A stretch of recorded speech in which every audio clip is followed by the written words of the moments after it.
there, good afternoon, good morning, good evening.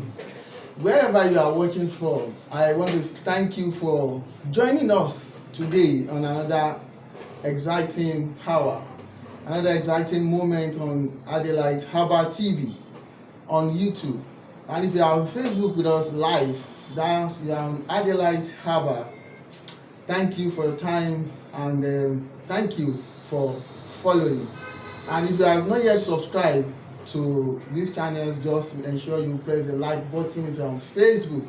But TV on YouTube, just press the subscription button to follow. I will be taking us through on two deadly diseases that even kill faster than heart attack.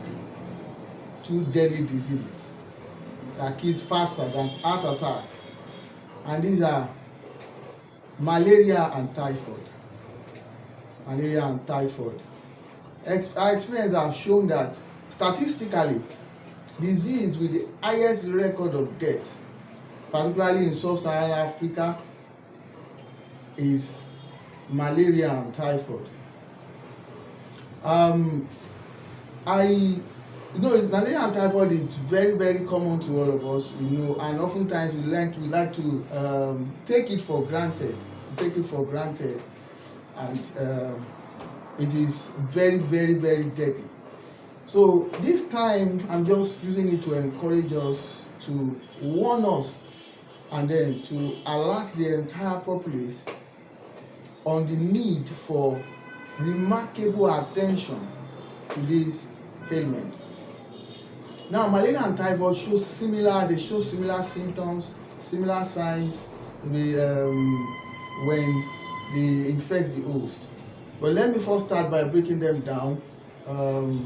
Malaria is caused by the bite of the female Anopheles mosquitoes, and which is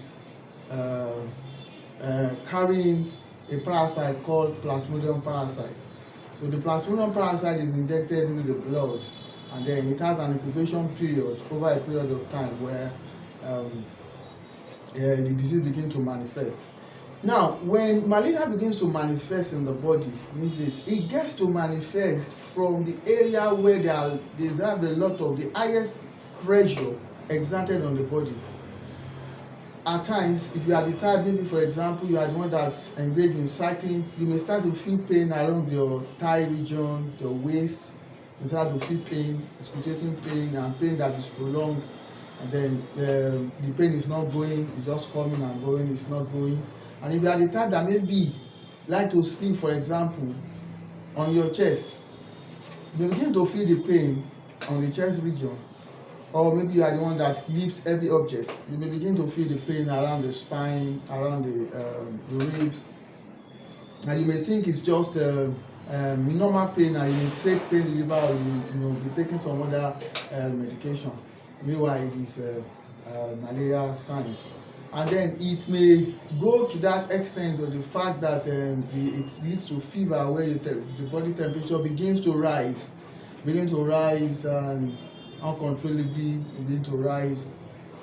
And then if you are the type that eats very well, have a balanced diet, normal nutrition, the incubation period may take longer time, so it may not express itself as soon as it desired, because the immune system could be able to fight it. Now, at the incubation period, at the peak of the infestation of the body, it could kill the body within the next 1 or 2 days, within the next 24 hours, 48 hours. So, it is at the point where you start to take anti-malaria drug or anti-malaria herbs or anti-malaria injection or anti-malaria wherever, and the thing is persisting, that begin to suspect it is typhoid, because they often experience the same symptoms. Now, at what point should one desist from taking herbs for the treatment of malaria and typhoid?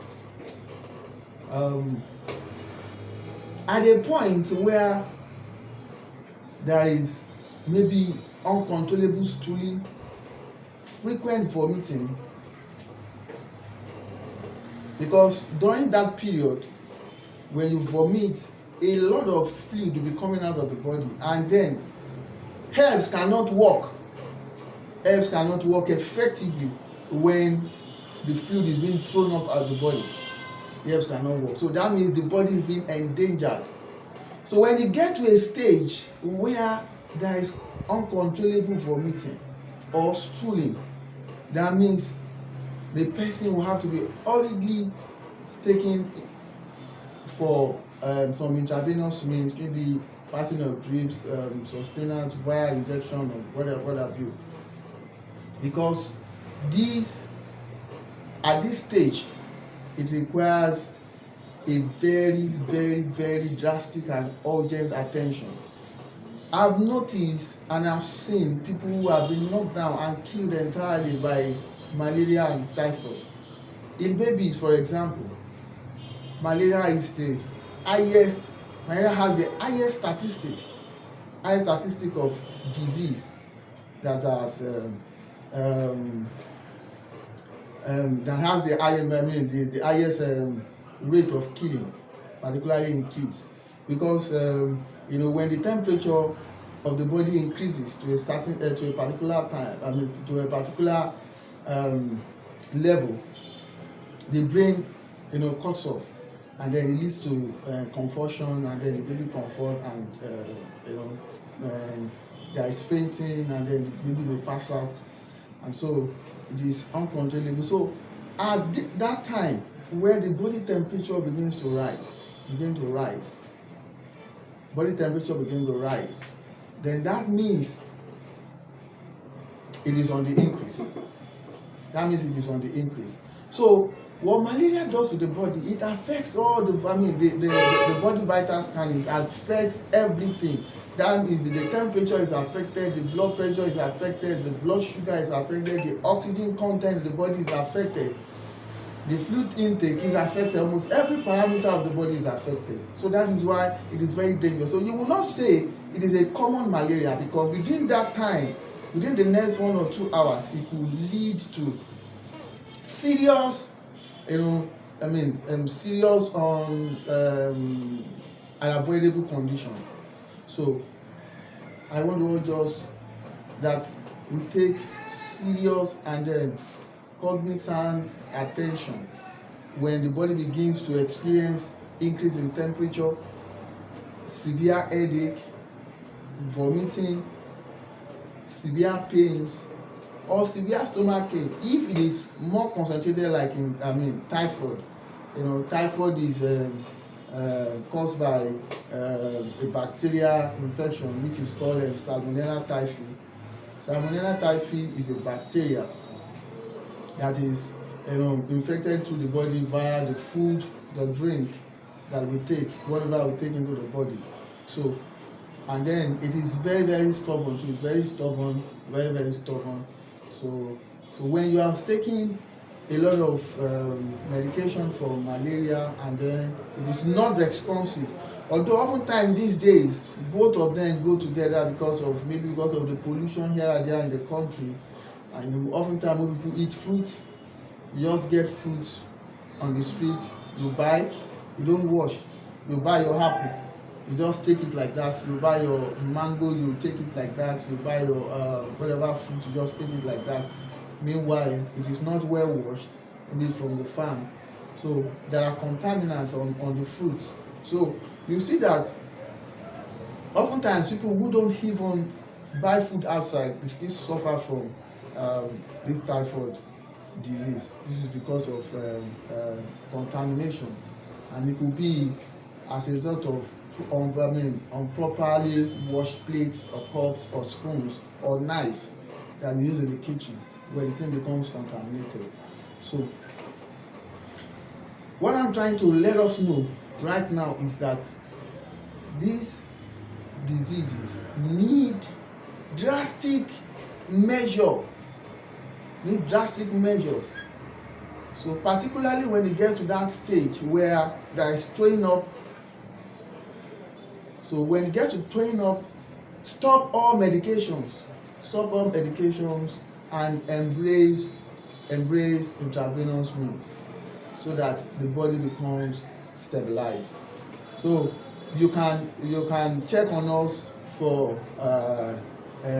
potent medication on health, potent medication on potent medication on malaria, potent medication on typhoid fever. The herbal medication for those two ailments. But at the point of those severe points that I just spoke about, then you'll be referred to a place where intravenous means will be given. So thank you for the time. If you have questions, you are on Facebook Live, you have questions you want to ask, you can type it at the comment section. So the question will be attended to, and then you can like and share where other people can see too. So thank you once again. So I will drop maybe our phone number via the line in the comment section. You can call us to ask more questions on malaria and typhoid. So do have a wonderful day. Have a wonderful week. Thank you.